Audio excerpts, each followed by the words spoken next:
Baik, selamat pagi semuanya. Bagaimana kabarnya hari ini? Luar biasa. Sehat semua? Ya. Alhamdulillah. Hadir semua hari ini? Baik, pada pertemuan pagi hari ini, Ibu akan melaksanakan layanan konseling klasikal seperti yang sudah kalian lihat di depan. Di situ Ibu ada menuliskan inseminasi 7 jurus BKMBAN. Jadi pada minggu-minggu yang lalu Ibu sudah melakukan bidang calon fasilitator daerah di Pontianak untuk mengetahui 7 jurus BKMBAN yang akan disampaikan atau didiseminasikan kepada siswa-siswa dan juga rekan-rekan guru yang ada di sekolah. Jadi pada hari ini Ibu akan menyampaikan jurus yang pertama. Mungkin kalian belum tahu, tapi bisa dilihat. Coba Betty, jurus yang pertama apa Betty? Ya, di depan ini sudah ada 7 jurus yang bisa kalian lihat. Yang pertama adalah kenali potensi untuk menyampaikan jurus yang pertama, yaitu kenali potensi. Apa yang kalian ketahui tentang potensi? Apa yang dimaksud dengan potensi? Ada yang bisa membantu? Bakat. Ya.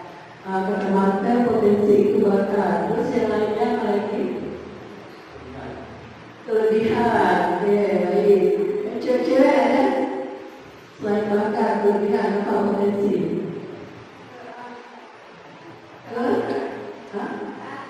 Keahlian. Baik, teman-temannya sudah menjawab tadi. Ada bakat, potensi, minat. Nah, itu termasuk kelebihan, keunggulan, kemampuan yang kita miliki. Kalian sudah tahu kemampuan masing-masing yang kalian miliki? Sudah belum? Sudah. Jadi dengan kemampuan yang kalian miliki sudah dikembangkan secara optimal? Belum. Masih ada merasa belum? Ada yang sudah merasa sudah, ya kan? Nah, jadi di sini gunanya Ibu untuk menyampaikan materi ini supaya kalian lebih mengenali potensi yang kalian miliki, supaya bisa dikembangkan secara optimal sesuai dengan kemampuan, bakat, minat, cita-cita, karir di masa yang akan datang. Pada saat ini kalian berada di kelas 10, sudah ada cita-citanya semua? Sudah? Menyantel, sudah ada cita-cita diri? Sudah? Dan mungkin masih ada yang bingung, saya ragu. Nah, dalam materi ini kalian bisa lebih mematangkan dan meyakinkan diri lagi cita-cita pekerjaan kalian di masa yang akan datang sesuai dengan.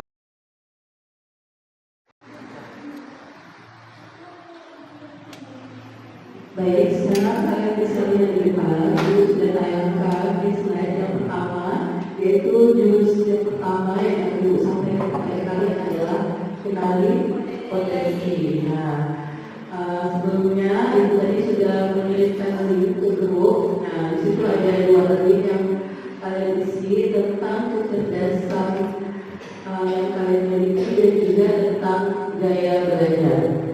Boleh dicek grup HP-nya masing-masing? Sudah ya? Ya, ada belum di grupnya? Sudah, oke.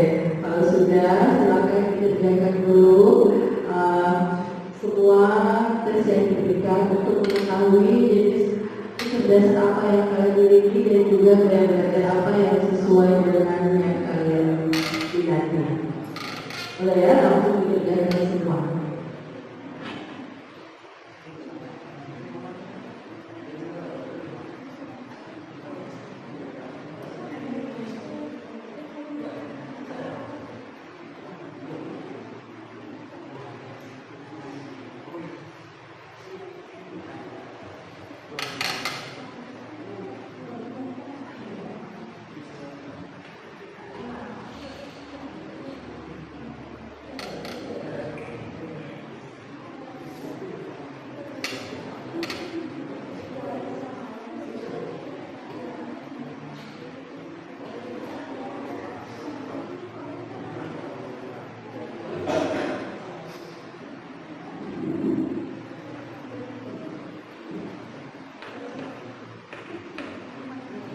Baik, sudah selesai semuanya? Sudah? Nah, kalian simpan hasilnya, kalian lihat, kalian termasuk jenis kecerdasan yang mana dan juga termasuk dalam gaya belajar yang mana. Disimpan ya hasilnya ya. Oke, baik. Sekarang kita lihat dulu yang pertama, apa itu intelijensi atau kecerdasan? Tadi sudah mengisi tes intelijensi? Sudah. Julianto, bagaimana hasilnya Juli?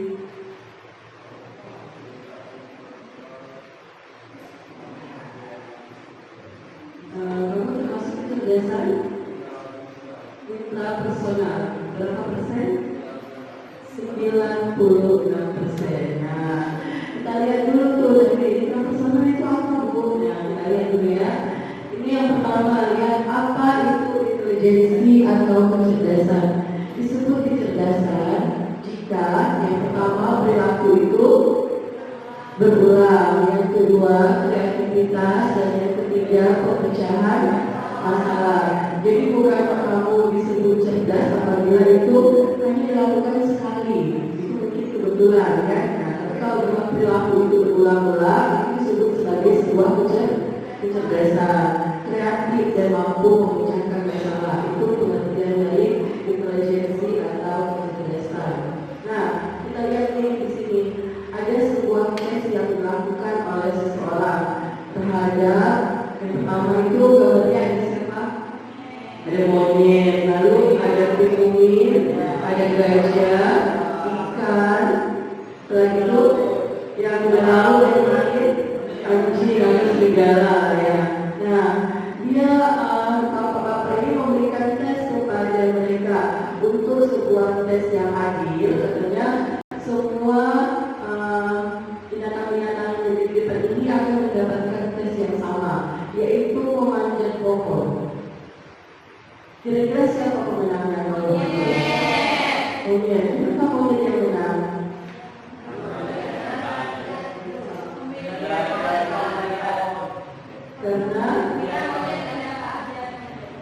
Karena monyet punya keahlian, punya potensi. Tapi ada nggak tes ini diberikan kepada mereka semua? Kenapa tidak? Iya, karena tidak sesuai dengan kemampuan, keahlian atau potensi yang dimiliki. Ya kalau ikan disuruh manjat pohon, sampai kapanpun akan bisa kan? Pasti akan kalah kalau dengan monyet. Nah, seperti inilah juga yang terjadi pada saat kalian semua belajar di sekolah. Nah, ada yang namanya standar ketuntasan minimal atau KKM. Nah, semua siswa dituntut mempunyai nilai yang memenuhi KKM. Nah, nilai kalian yang paling bagus di mata pelajaran apa? Pasti matematika, rezeki, ekonomi. Yang paling jelek di mata pelajaran apa coba? Baik Inggris. Yang lainnya? Bisa Inggris juga. Fisika. Nah, jadi semuanya itu mempunyai tingkat kesulitannya masing-masing sesuai dengan potensi. Tapi ada yang jeleknya di mata pelajaran fisika. Tapi kebetulan dari yang sebelah sana yang cocok, ada yang paling bagus nilainya malah fisika, ya kan? Berarti semuanya mempunyai potensi sesuai dengan keahliannya. Jadi tidak adil kalau semuanya itu harus dianggap nilai mata pelajarannya harus 90 semua. Bisa disamakan karena setiap orang mempunyai potensi kemampuannya masing-masing, tergantung bagaimana cara kita mengoptimalkannya. Nah, di sini menurut Howard Gardner ada 8 jenis kecerdasan majemuk. Yang pertama ada cerdas verbal linguistik. Yang kedua cerdas logis matematis. Yang ketiga cerdas interpersonal. Yang keempat cerdas intrapersonal. Yang kelima cerdas naturalis. Yang keenam cerdas kinestetik. Yang ketujuh cerdas moral atau eksistensial. Yang kedelapan cerdas visual spasial. Coba, yang cerdas verbal linguistik berapa orang? Linguistik berapa orang di sini? Yang tadi nilainya yang paling tinggi verbal linguistik berapa orang? Yang paling tinggi, tapi juga kan persona yang paling tinggi kan? Ada nggak yang paling tinggi cerdas verbal linguistik? Kira-kira? Ada? Ada tidak maksudnya nanti dikerjakan? Ada? Julianto berapa Julianto? 85% cerdas verbal linguistik. Kalau cerdas logis matematis? Ada? Ya, Rasmi berapa Rasmi? 100% cerdas logis matematis. Yang lainnya ada lagi? Ini 78. Oke, baik. Selain itu, yang lagi yang logis.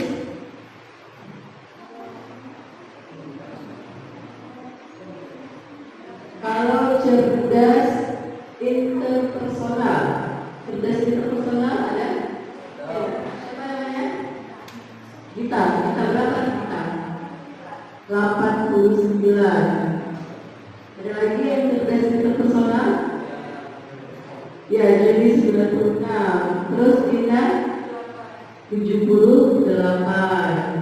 Oke.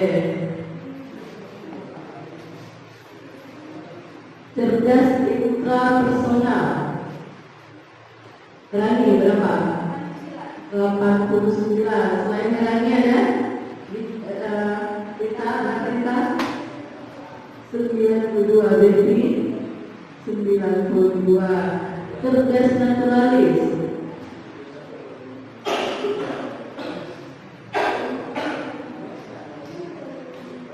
Cerdas naturalis 71. Yang lainnya? Ada? Ambilnya di PMK berapa? 71 juga. 95. 78. Kalau cerdas kinestetik? Cerdas kinestetik 82. Niko 85. 82. Rizky, kamu cerdas apa Rizky? Spasial, oke. Niko 85. Cerdas moral atau eksistensial? Ya? Moral atau eksistensial? Cerdas visual spasial. Kalau OTD cerdas apa OTD? Visual ya, visual spasial kan? Oke, yang lainnya? Ada yang cerdas musikal? Ya, Melani 100%. Nah, cerdas musikal tidak termasuk ada tulisannya di sini ya, karena itu salah satu penemuan yang baru. Jadi ada 9 kalau menurut format yang terbaru. Ada lagi yang terakhir adalah cerdas musikal. Nah, udah tahu nggak masing-masing cerdas ini? Udah tahu belum? Udah. Kalau cerdas verbal linguistik apa itu? Apa yang tadi cerdas verbal? Cerdas verbal linguistik berapa orang? Julianto tadi cerdas verbal linguistik 85. Orang yang punya kecerdasan verbal linguistik itu orang yang mudah mengingat informasi tertulis dan juga lisan. Jadi kalau diomongkan cepat nangkap apa yang disampaikan. Lalu suka membaca, suka menulis, suka memberikan berdebat. Kalau ada pendapat dia selalu ingin menyampaikan pendapat ide gagasannya. Lalu mampu menjelaskan sesuatu dengan baik dan mampu bercerita dengan selera humor. Nah, itu orang yang cerdas verbal linguistik. Jadi kalau kamu merasa kamu mampu menjelaskan sesuatu dengan baik, lucu, suka mengungkapkan ide, pendapat, nah itu termasuk dalam cerdas linguistik. Menurut kamu tadi Juli, kan kamu tuh 78 ya, cerdas verbal. Ya, nah menurut kamu seperti itu tidak? Kamu suka membaca?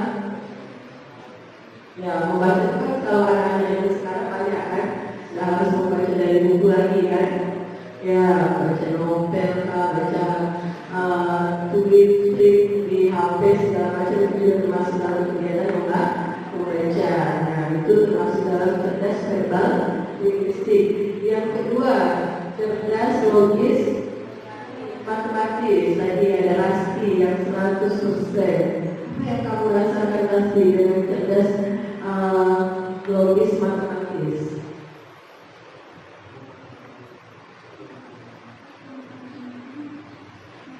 Bagaimana Rasti?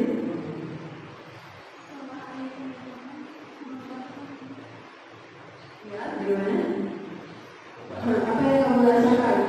Kamu mendapatkan skor 100% untuk cerdas logis matematis. Kamu merasa potensi kamu, kelebihan kamu di bidang apa?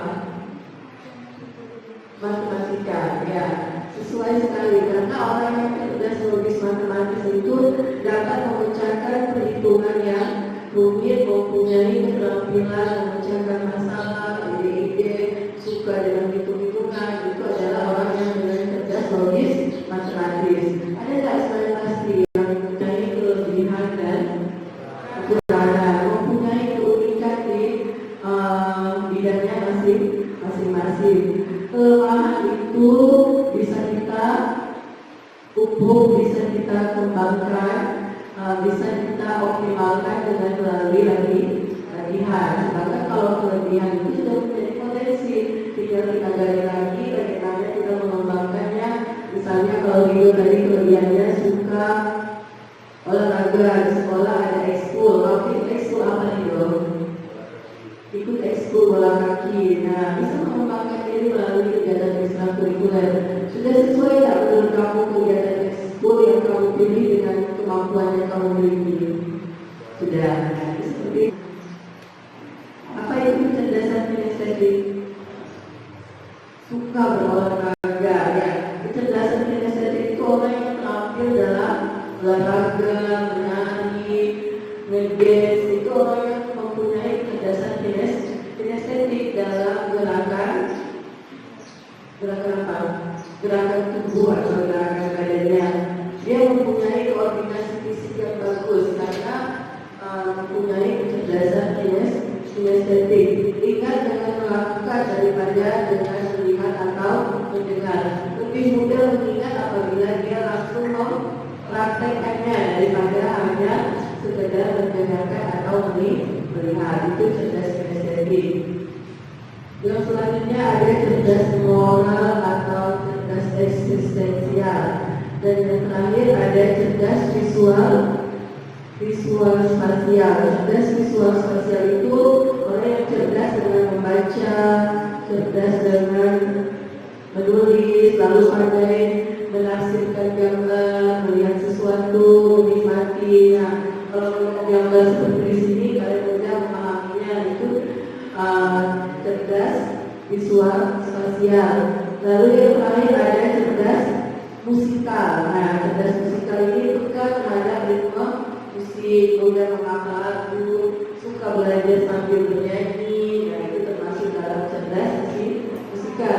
Ya, tidak ada lagi.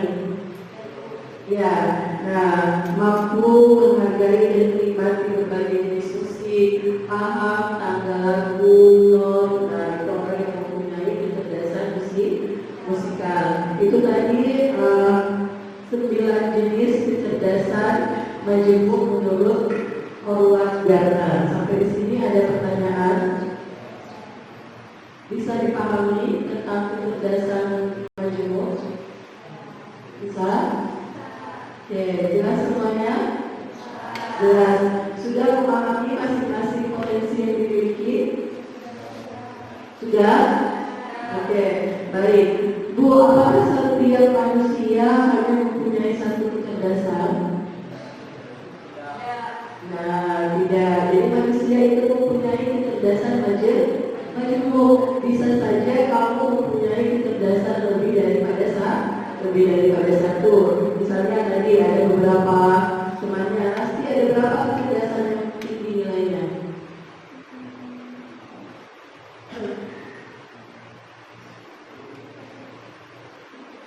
Ada 3. Yang pertama, cerdas logis matematis, intrapersonal, dan naturalistik. Nah, jadi dia mempunyai 3 jenis kecerdasan umum, yaitu logis matematis, intrapersonal, dan juga naturalis. Jadi setiap orang itu mempunyai kecerdasannya lebih daripada satu, bukan hanya satu. Jadi ada kemungkinan untuk mengembangkan potensi kalian secara lebih lagi karena mempunyai kecerdasan yang beraneka ragam, tidak hanya mempunyai satu. Kalau satu kan lalu fokus ada satu saja yang harus dikembangkan. Nah, di sini kan bisa dilihat pasti bisa mengembangkan kemampuan matematikanya, bisa mengembangkan kemampuan pengetahuan alam, juga bisa mengembangkan kecerdasan intrapersonalnya, bagaimana berhubungan dengan mengenali diri sendiri dengan sangat baik dan juga memahami potensi yang dimiliki. Kalau semakin banyak kita mengenali kecerdasan yang kita miliki, akan semakin baik untuk membangun potensi, bakat, minat, dan juga merencanakan karir di masa yang akan datang. Baik, yang lainnya bisa dipahami semua?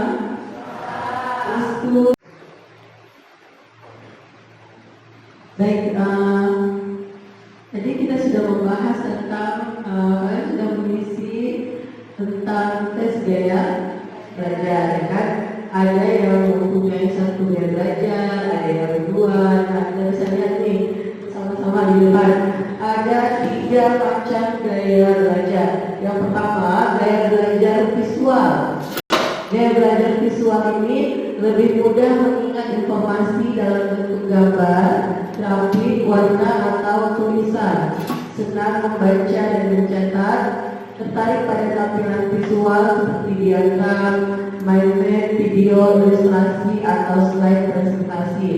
Dan yang terakhir, saat memahami pelajaran cenderung membayangkan dalam pikirannya. Nah, itu gaya belajar dengan cara visual. Jadi dia lebih mudah memahami pelajaran dengan cara melihat gambar, video, nah seperti itu. Strategi pembelajaran yang efektif harusnya belajar dengan menggunakan gambar tentang konsep, video, atau infografik.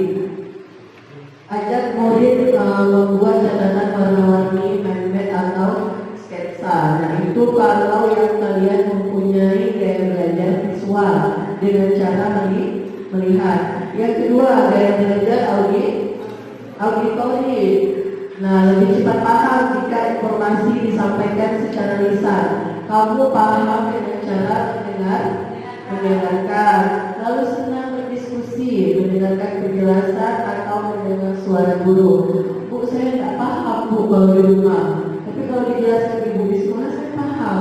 Nah, itu baru termasuk dalam gaya belajar auditori, karena waktu menjelaskan penjelasan guru, kadang kayaknya sama lah yang saya pikirkan sama yang guru ajarkan. Ada yang seperti itu?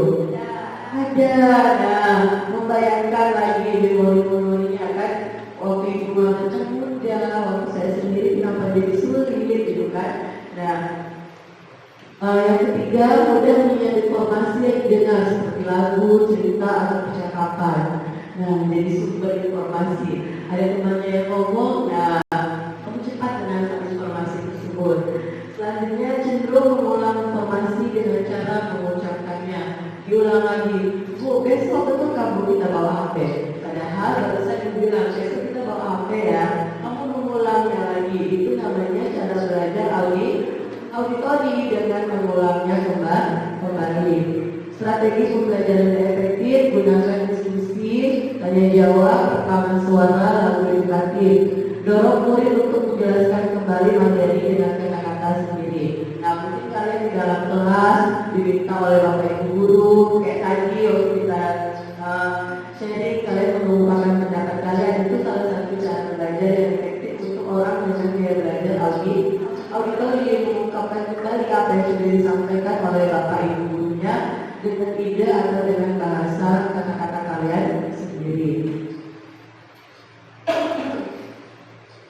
Selanjutnya yang ketiga, gaya belajar kinestetik. Belajar lebih efektif dengan menyentuh, bergerak atau melakukan langsung. Jadi biasanya aku lebih paham kalau kamu langsung mempraktikkannya. Selain pelajaran olahraga, pelajaran apa lagi yang biasanya langsung praktek? Fisika, habis itu apa? Seni budaya, ya. Matematika juga bisa langsung praktek dengan soal, ya kan? Itu langsung praktek kan, langsung kamu mengerjakannya, gitu kan? Nah, suka praktek, eksperimen atau aktivitas fisik. Belajarnya tidak suka diam, lebih suka bergerak, lalu mudah bosan kalau duduknya terlalu lama, sudah diam, tidak tidur, sama Marvel, bosan duduk terlalu lama, jadi bergerak dengan teman yang sebelahnya. Sering menggunakan gerakan tangan saat berbicara atau belajar. Nah, kamu kalau ngomong misalnya, maksud saya dibagi dengan tangan seperti itu termasuk dalam cara belajar kinestetik. Kamu menjelaskannya juga menggunakan gerakan tangan. Strategi pembelajaran efektif gunakan permainan edukatif, simulasi, eksperimen atau bermain peran. Selanjutnya, secara aktivitas fisik dalam pembelajaran seperti berdiri saat menjawab atau berjalan atau pos. Jadi dalam pembelajaran kamu tidak selamanya duduk, ganti baring, ganti posisi, ganti tempat duduk seperti itu. Itu namanya strategi pembelajaran yang cocok untuk gaya belajar kinestetik. Bu, boleh nggak kami punya gaya belajar lebih dari satu atau kombinasi? Boleh tidak? Boleh. Jadi semua orang itu mempunyai gaya belajarnya masing-masing. Bisa berubah, bisa juga kombinasi. Kayak tadi misalnya ada yang lagi kombinasi antara gaya belajar kinestetik dan auditorial. Jadi selain mendengar, dia juga harus bergerak mempraktekannya secara langsung. Jadi kedua-duanya akan lebih maksimal hasil belajarnya apabila dengan cara mendengar dan juga mempraktekannya secara langsung. Apa gunanya ini kita mengetahui cara belajar kita ini? Agar apa? Ya, mempermudah kita untuk memahami pelajaran. Kita udah tahu gaya belajar saya. Oh, ternyata saya termasuk orang yang dengan gaya belajar ibu, contohnya. Ibu termasuk orang dengan gaya belajar visual dan auditori. Ibu tidak bisa kalau hanya mendengar, tidak cukup, tapi juga harus melihat.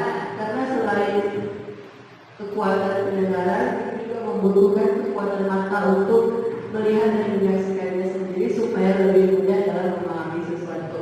Nah, itu termasuk dalam gaya belajar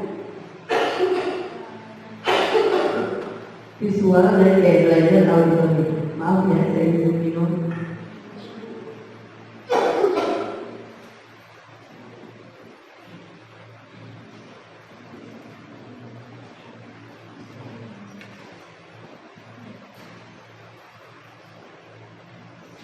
Itu fungsinya bagi kita untuk mengenali gaya belajar supaya memudahkan kita untuk memahami pelajaran-pelajaran pada saat kita belajar di dalam kelas. Nah, ini mengenali potensi dan karir masa depan. Nah, ini ada beberapa jenis atau beberapa macam kerjaan di masa yang akan datang. Nah, yang pertama ada seorang mekanik, tukang listrik, teknisi, polisi, petani. Nah, itu yang mempunyai masa depan atau karir di masa depannya dengan hasil realistik. Nah, yang kedua, investigatif, analitis intelektual, ilmuwan, dokter, analisis data, insinyur, peneliti, psikolog. Yang ketiga, artistik, kreatif, imajinatif, misalnya seniman, penulis, aktor, desainer, grafis, musisi, arsitek. Yang keempat, sosial, peduli, komunikatif, contohnya guru, konselor, perawat, psikolog, pekerja sosial.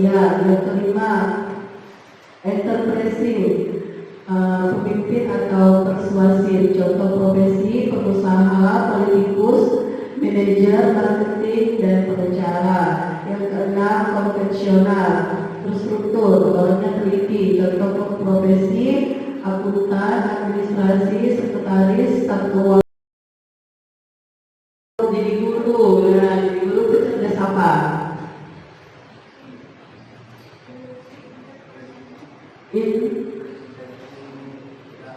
Ya, bisa interpersonal, juga bisa intrapersonal. Selain memahami dirinya, juga bisa memahami orang lain, seperti itu. Nah, itu contoh jenis-jenis karir di masa yang akan datang. Bisa dipahami sampai ke sini?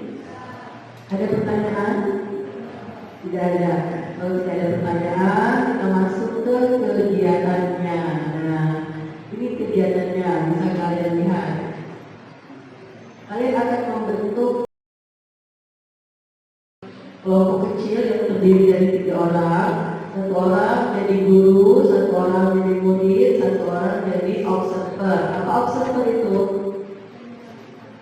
Observer apa? Orang yang mengamati. Lalu lakukan sesi bimbingan untuk membantu murid menemukan potensi, minat bakat, dan karir di masa yang akan datang. Kalian menggunakan hasil asesmen yang sudah kalian lakukan tadi. Nah, kalian kan tidak tahu, misalnya contohnya satu kelompok ada Julianto, Iwit, sama Ali. Nah, Julianto yang jadi gurunya, Ali jadi murid, pilih yang menjadi observer yang memantau. Nah, Ali datang kepada Julianto menanyakan tentang karirnya, menanyakan tentang potensinya. Jadi Julianto menjelaskan dari hasilnya apa pekerjaannya, lalu pilih memperhatikan mana yang masih kurang, mana yang sudah tepat, mana yang sudah dilakukan. Bisa dipahami? Bisa? Oke. Nah, sekarang kita bagi dulu ya kelompoknya ya. Untuk pembagian kelompoknya, silakan kita berhitung 1 sampai 3. Oke, dimulai dari sebelah kanan saya, boleh.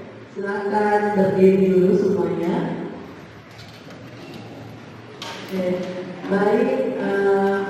Nanti ingat ya nomornya nomor berapa ya. Jadi 1, 2, 3, 1, 2, 3. Kita mulai dari seperti itu ya. Paham? Oke, baik, kita mulai dari Eti, silakan.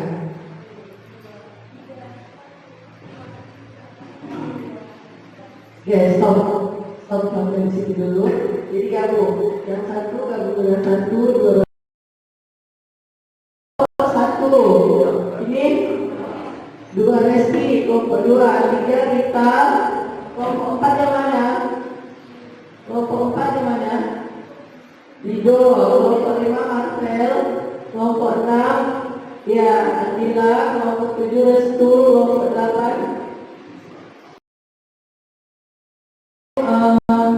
praktik dengan temannya. Tentukan peran siapa yang menjadi guru, siapa yang menjadi murid, dan siapa yang menjadi observer. Ya. Nanti murid dengan datang kepada guru dengan tema atau dengan keadaan ingin mengetahui ekskul apa yang mau dia pilih. Jadi murid ini dalam keadaan bingung mau pilih ekskul apa. Nah, lalu dia juga bingung dengan profesi atau cita-cita di masa yang akan datang. Nah, kalian lihatlah dari hasil tes tadi. Nah, jadi murid ini mau direkomendasikan ikut ekskul apa sesuai dengan kecerdasannya, dan profesi apa yang direkomendasikan. Nah, kalian sudah simulasi tadi, memperhatikan masing-masing, ada yang berperan menjadi guru, berperan menjadi siswa, dan juga berperan sebagai observer. Nah, siswa yang datang kepada guru dengan bahasa galau, bimbang, masih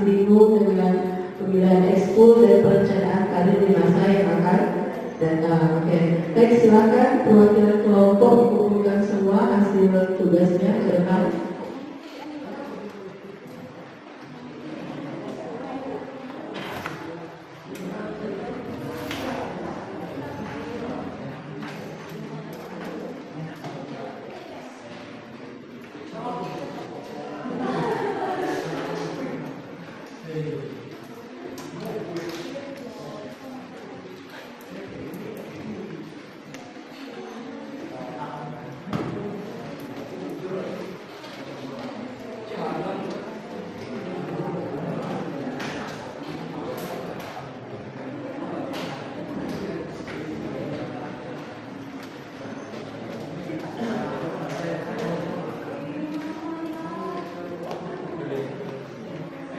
Baik, sudah semuanya ya. Sekarang kita lakukan simulasi praktek di depan. Kita lihat contoh dari teman yang sudah melakukan. Kelompok yang terakhir, Florentius Devi, Herculanus Yulianto, dan Philip. Silakan maju. Siapkan kursinya di depan sini dan Philip sebagai observer.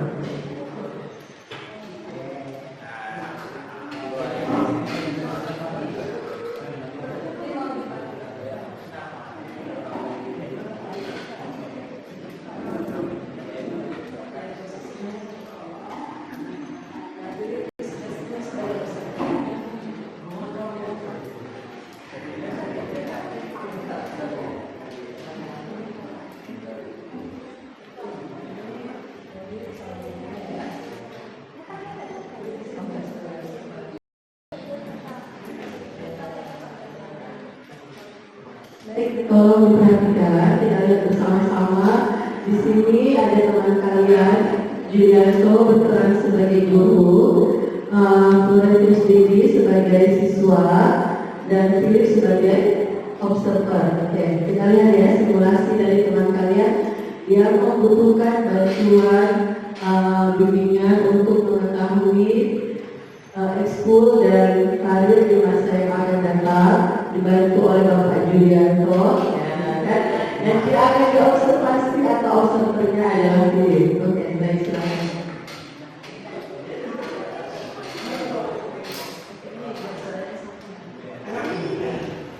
Selamat pagi, Pak.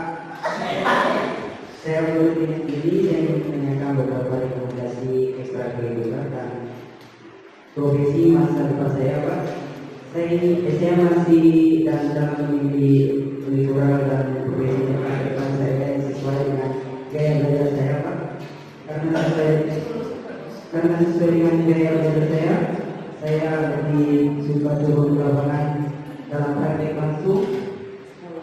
Saya bisa tolong dapat rekomendasi dari Bapak beberapa ekskul dan profesi yang sesuai dengan karir saya.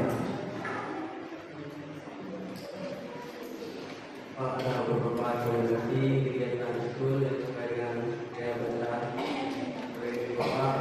Karena sesuai gaya belajar dari Bapak yang praktek lapangan atau ekskul ini ada beberapa kegiatan ekskul seperti futsal, ada beberapa praktek syuting dan nahan bola dan voli, pasti dan beberapa juga tidak praktek bola kaki itu ada beberapa juga praktek dan untuk profesi masa depan para membersihkan bersama dan sebelum saya pada berdebat Bapak rekomendasikan sebagai dokter karena dokter lebih praktek langsung, tidak pegang-pegang dulu dan lebih suka turun ke lapangan.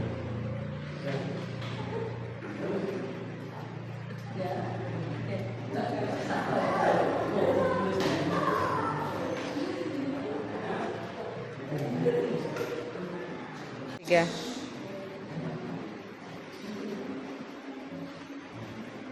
Jadi saya mengamati unit belajar jadi itu banyak menggunakan lapangan seperti saat proyek berukuran gede. Sekian. Baik, bukan untuk teman-teman yang silakan sebelumnya.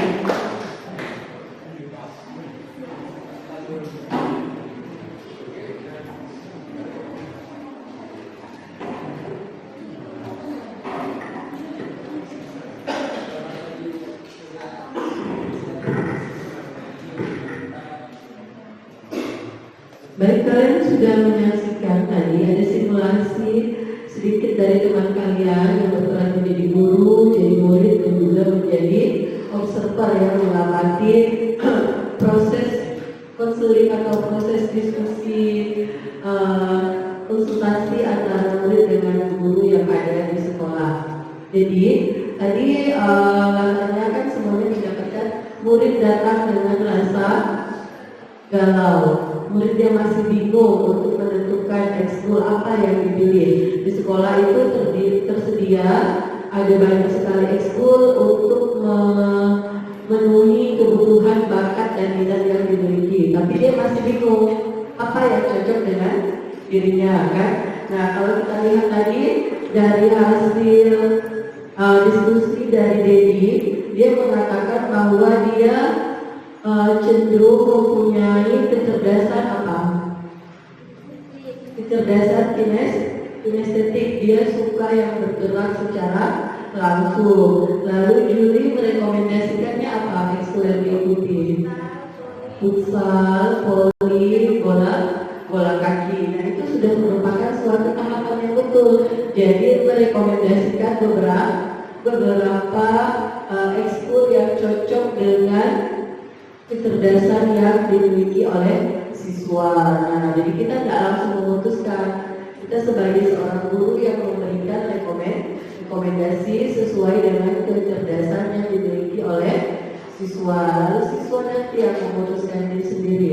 Dia lebih menyukai atau lebih tertarik di mana? Bola kaki, futsal, atau voli. Nah, jadi yang memutuskan. Walaupun kalau kita lihat tadi sekilas kita belum melihat ya, jadi akhirnya memilih apa, lalu jenis pekerjaannya apa. Mungkin terkesan terburu-buru, terlalu cepat proses konselingnya atau proses konsultasi dengan gurunya, sehingga yang ditampilkan tapi sudah menunjukkan bahwa guru merekomendasikan sesuai dengan hasil kecerdasan dan juga gaya belajar yang dimiliki oleh siswa. Jadi seperti itulah materi kita pada hari ini tentang kenali potensi. Dari mengenali potensi ini kita bisa mengetahui yang pertama apa? Kecerdasan yang kita miliki. Yang kedua apa? Tentang gaya belajar. Dan yang ketiga tentang perencanaan karir masa yang akan. Masih ada yang bingung tentang potensi? Masih ada yang bingung tentang potensi yang dimiliki? Tidak ada. Kalau tentang gaya belajar sudah baik. Kalau begitu Ibu minta satu orang untuk menyimpulkan tentang materi kita pada pagi hari ini. Boleh silakan dibantu Rasti.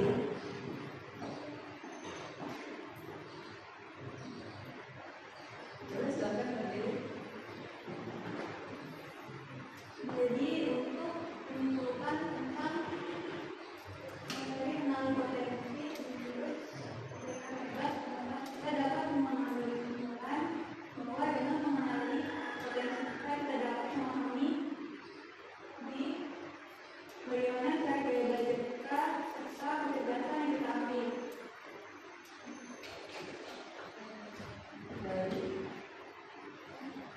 Terima kasih ya. Yang lainnya ada lagi yang mau menyimpulkan? Ya, jadi benar ya, dari mengetahui potensi kita bisa mengenali kecerdasan yang kita miliki dan juga mengetahui gaya belajar supaya semuanya bisa berjalan dengan seimbang sehingga bisa mendapatkan hasil yang optimal atau hasil yang maksimal. Tentu itu akan memudahkan kita dalam proses pembelajaran. Baik, terima kasih atas perhatiannya. Bagaimana hari ini? Menyenangkan? Gembira? Nah, mereka slogannya harus membuat sekolah aman, nyaman, dan Kak. Ya, tanya dulu nih perasaannya.